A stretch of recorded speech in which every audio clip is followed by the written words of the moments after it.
In this section of the course, we're going to be looking at the work of Talcott Parsons and his influence on sociology overall. You will notice in your textbook that Douglas Mann spends quite a lot of time talking about Parsons, which tells you that he's an extremely influential figure. And certainly he is controversial in some ways. For many people, he's seen as highly conservative, a kind of image of America in the 1950s. And there's some truth to that, but I do want us to dig deeper within the theory than that. As with the whole course, this is an overview of sociology in general. And so when we look at the theories, we want to go within them and see them from within. They all have some strengths and weaknesses. And so I don't want to be somebody who's dismissing anything out of hand. That's not the point of studying theory. It's a sense also in which theories build on one another, and we need to understand what came before. And so I think Mann does something very intelligent here by he creates it. He sort of sets up this chapter as structural functionalism versus more critical theories. And so I will be looking a bit at that, and then we're going to be moving on to looking at Marx, who is one of the main sort of foundations of more critical ways of looking at society. So in some ways, as I said, I don't think Weber is opposed to Marx quite in the same way, but certainly Talcott Parsons is. So it makes sense that we follow him with Marx.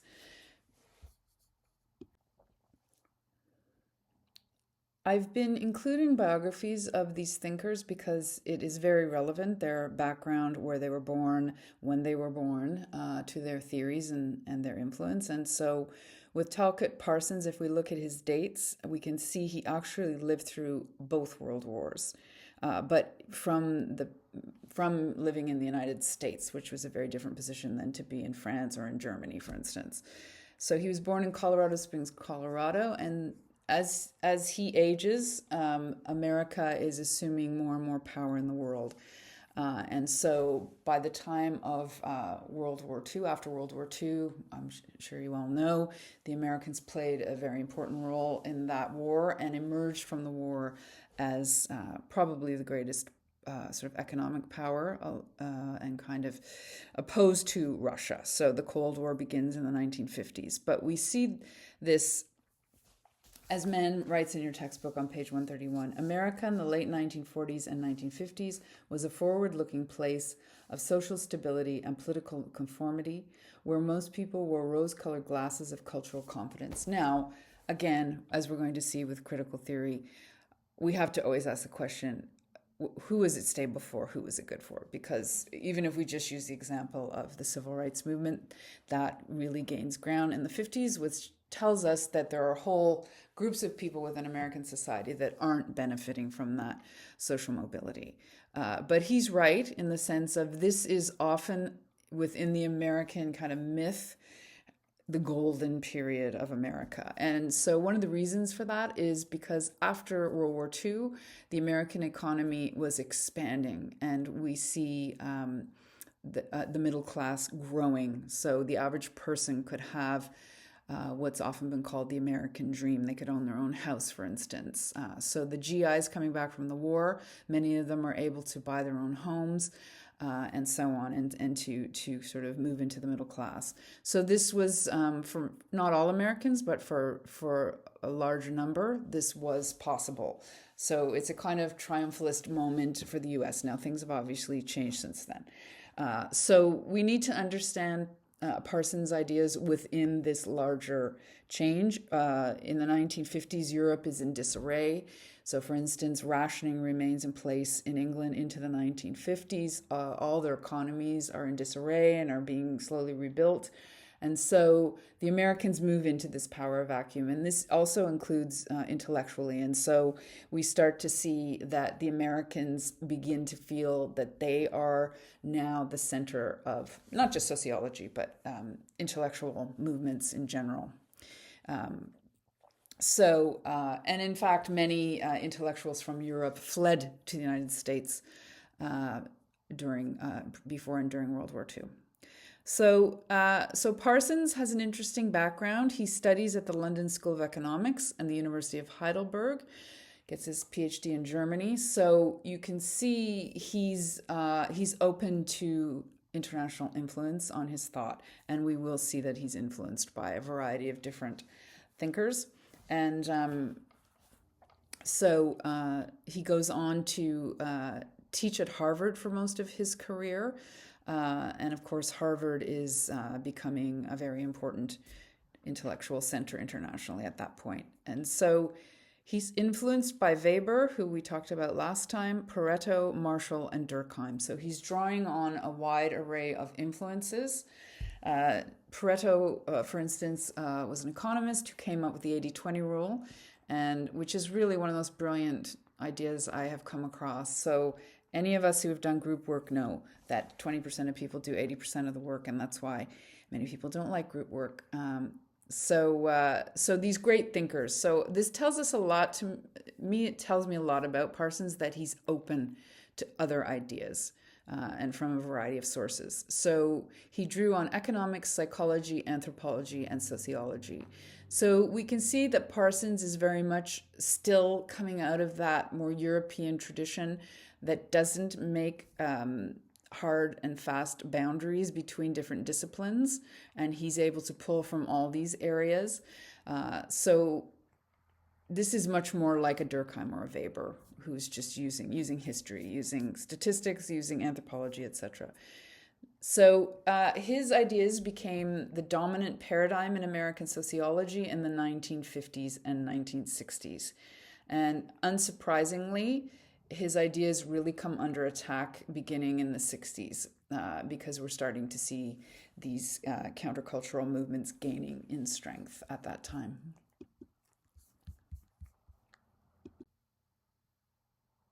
So Parsons' ideas, which come under the overarching umbrella of functionalism, draw on the ideas of Comte and Durkheim in the sense that Parsons was very concerned about having a large overview of society. He wasn't as interested as in drilling down into minutiae and statistics, for instance, but was looking at society as a whole.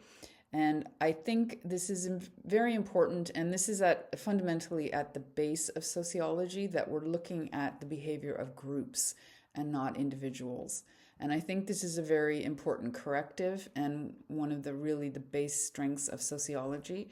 And I have to say, we're living in the most individualistic era in the world, certainly in North America.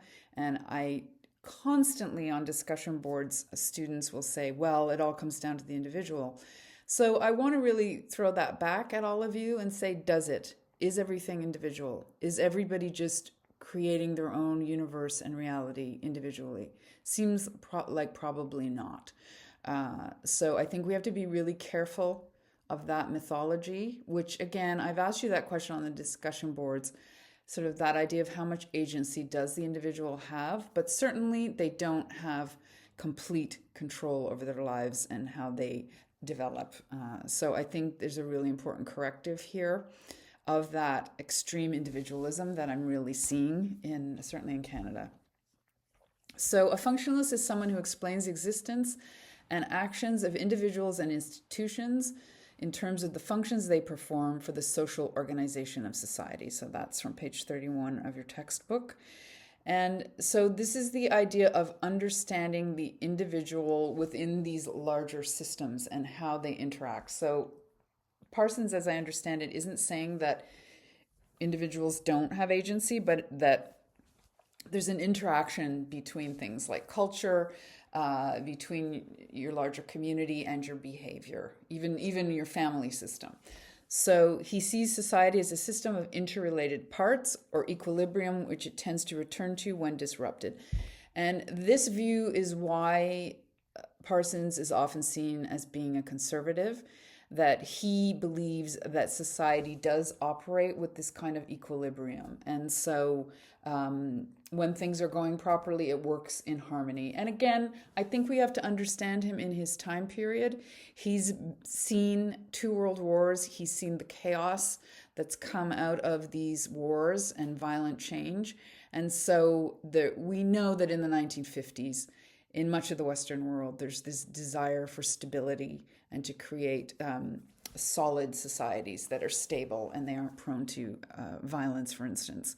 So he's very concerned, as was Durkheim, with the integration and cohesion of society. Now, there's always a downside to that, and we will look at critics later on.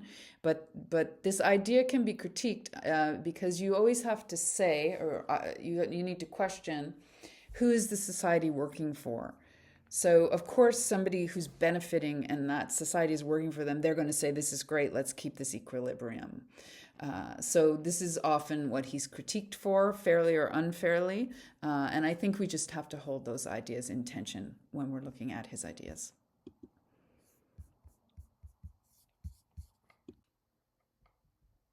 So Parsons saw society as made up of interlocking systems. These include social, cultural, personality, and behavioral systems. And so if we look at page 32, Mann writes, Parsons saw society as a system with a series of subsystems. Each of these systems performs one or more basic functions, and each has its limits. For example, if we see the university as an educational system, its basic function is to teach students and to do research. Its limits are its geographical boundaries, the limited power it has over students' lives, and the limited time in a person's life during which he or she attends the university. So that's an excellent example, the way that we have the unit of the nation state, but then we also have the unit of the university system. But the power of that university system is bounded, as he notes here. And so he likens it to Chinese boxes so there's boxes within boxes of these systems. So this is obviously very complex, and so he offers a diagram here as a way to kind of get at it a little bit more in detail. So the idea of a person, so he chooses a student, which he calls a motivated actor. So Parsons' theory of action as applied to getting a university degree. So the goal is a university degree and its integration into the economic system. Now, I just want to gloss that. That's not everybody's reason for taking a university degree, I hope. I mean, it's one of them, but certainly I hope it's to get an education anyway. So he includes all the different factors that impact that. So that's the person's goal. Now, that's going to be harder or easier depending on what society you're living in, depending on your social class, for instance. So situational conditions, obstacles to the goal, such as lack of money, time, illness, competition with fellow students, indifferent professors, well, I hope not, crazy roommates, too much socializing. So I think he's doing a good job here. So yes, there are all these factors in any person's life that they may have a goal within society, but what's moving them forward and what's pushing them back. So means to an end, buy a computer, pens, papers, study hard, attend classes, participate in discussions. And then the norms and values of the social system. Don't plagiarize essays or cheat on exams, work hard, finish assignments on time, don't insult professors, learn how to do research, and to write an essay. And I think there's more to it than that. I think certainly the university system is part of how we learn to socialize and so on. It's a community. So there's many things that are going on in a university setting, but it's certainly part of the norms and values of our social system. And again, I think we need a corrective regarding that individualism. And I'd be interested to hear on the discussion boards how you feel about this, because I think these things are invisible to us. So often it's only when a person travels abroad that they realize that the system that they're living within. So I'll just give an example.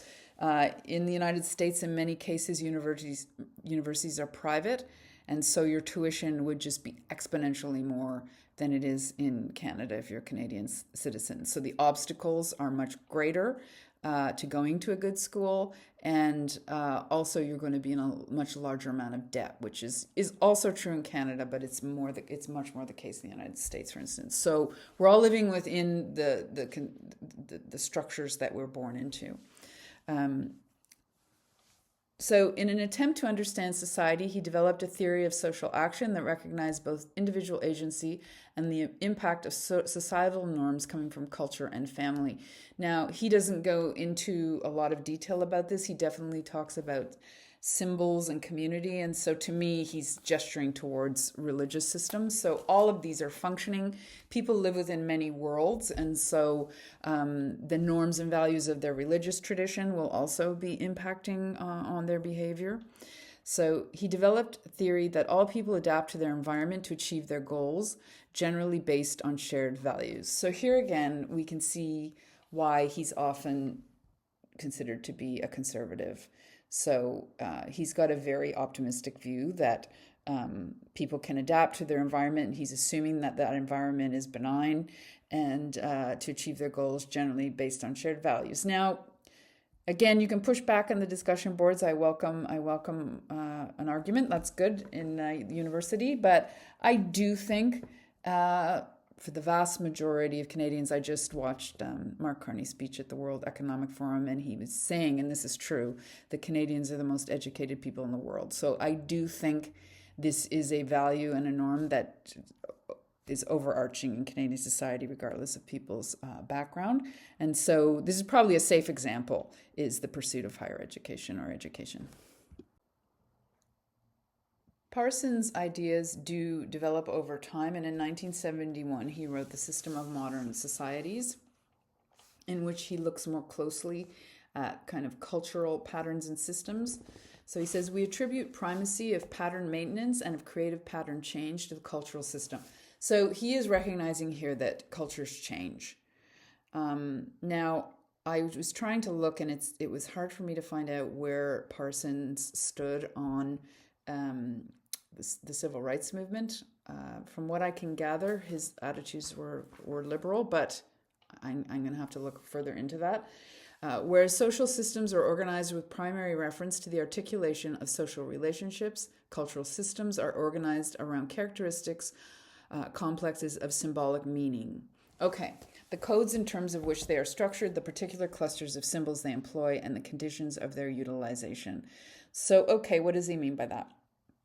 So let's just use, I won't use a religious example. I'll use the example of the quote-unquote American dream. Okay, so this is a kind of overarching myth or story about America that has been extremely powerful since the 1950s. And I have asked in other classes of mine, is there a Canadian dream? Is it just a smaller version of the American dream, or is it something different? Now, last time I asked, my students said it's something different, which I thought was very interesting. But certainly as I understand it, and I saw something recently on the news where somebody was using this saying, I'm living the American dream. It's very powerful. It's been very powerful in attracting immigration to the United States, that idea that other people can participate in this dream. And so it usually means owning a house, owning a car, being able to go on vacation. A lot of it is economic, from what I can gather. And so that code, that system has sort of motivated many, many Americans over the period since the 1950s. It is definitely under strain right now, and a lot of the rhetoric during the American election was about, returning to the American dream and nostalgia for the American dream. So these are very, very powerful. You might say they're myths, you might say they're stories, but nonetheless, they have a tremendous amount of power within systems and in motivating people. So we know that many, many Americans are motivated by the idea of attaining what they understand to be the American dream. So on page 34, Mann gives a table of the social system, the cultural system, the personality system, the behavioral organic system. And so he talks about the patterns and units of social interaction, social status, and social roles. And we will be talking more about that as we go through this class. And I think this is very interesting. And again, this is where he's very different than Marx. There does seem to be a sense within his work of people should accept their social roles, that we need that for society. And this is nothing unusual. If we look at Chinese Confucian ideas, very similar, that everybody, it's like being on a team. You have to play your role and not question it. So we can see that could be definitely seen as conservative idea. And certainly when he's talking about gender, that is very, very clear in his work. Cultural system, the symbolic aspects of action learned through socialization, ideas, norms, and values. So again, this idea that we just come up with our norms and values is an illusion. They're given to us by our society, by our family, by our social group. That doesn't mean we just accept them all without thinking, but overall, that's where they come from. The personality system, the needs, motives, attitudes, and quirks of the individual actor, his or her individual psychology, especially how the individual processes socially created drives. Okay, so this is again where he is recognizing the individual. He's not completely saying it's just the system grinding along like a machine. So there is room for creativity, there is room for individual input, but this is definitely the kind of school of thought that glosses any kind of extreme disagreement as deviance. And you hear that kind of talk in criminology, for instance, that if you don't conform, it's kind of seen as a type of deviance. And that's a very certain attitude to law enforcement, for instance, that emerges from the really conservative side of these kind of theories. Then we have the behavioral organic system. The human being is a biological being, our bodies and their physical environments. So obviously we don't live outside of nature and the environment that we're in, and so that also impacts on our ability to fulfill our goals and to function, and for society to function. So Man includes a critique of Parsons at the end of the chapter, and he asks a bunch of very important questions that have been asked by many people about these theories. So for instance, if Parsons is believing in equilibrium, how is equilibrium restored? Where does change come from? Page 39. Parsons talks about disequilibrium and deviance as disruptions of social norms, but he is vague when it comes to explaining where deviance comes from. On a broader scale, he's not very good at explaining social change, unlike Marx's materialism or Weber's account of the Protestant ethic. Okay, so there is a kind of stasis within his thinking, which has been critiqued. Also, if we just say something's being deviant, it's pathologizing crime. But if we look at it from a different perspective, we might say crime is coming from poverty, for instance, or lack of equality in society, or through protest of unjust laws. So this is definitely not within the worldview of Parsons. So it seems as though Parsons' social system trots merrily along its way, always reinstating equilibrium whenever it is disturbed. But real history isn't like that. Fundamental change takes place. And that was going to happen, and it did happen within his lifetime. So by 1965, 1966, we're seeing a huge cultural change in the United States, which also results in many of his ideas coming into question. And so he says at the end here, does Parsons privilege the social status quo? Last but not least, Parsons has been severely criticized for creating a theoretical model that supports the social status quo. He argues that the normal state of affairs is for the actors in a system to be morally committed to the norms and functions of their society. He clearly seems to prefer equilibrium to deviance and stability to change. Yet American society in the 1940s and 50s was not without its serious social problems, overt racism against blacks, especially in the South, an inferior social and economic status for women, not to mention foreign imperialism. Okay, so these are all critiques that are addressed to Parsons over time, and partly why his ideas kind of go into some form of eclipse, although people have been revisiting them. So this is an inherent tension, and I want to get at this by looking at a very clear example of how culture changes. So this is from his writing, Sex Roles in the American Kinship System, 1943. So he says, much psychological research has suggested that the very great importance to the individual of his affective ties established in early childhood. So here he's drawing on psychology, and that's absolutely true. Psychology pretty much agrees that the atmosphere around children when they're young is very, very important in forming them as people. So no disagreement here. It is quite clear that the type of occupational structure which is essential to our society requires a far-reaching structural segregation of occupational roles. So here we're coming into something that could be criticized. And so Parsons has been accused, I think rightly, of being extremely ethnocentric. He's really only concerned about the American case, and he's really only talking about the nuclear family. And as you will know, if any of you have studied anthropology, you'll know there are many, many forms of kinship system, and they exist within the United States as well. So if we just give one example, the joint family system, which would have been typical of rural families prior to the Industrial Revolution, and is still true, for instance, in a lot of the case in South Asia and other countries in the world, where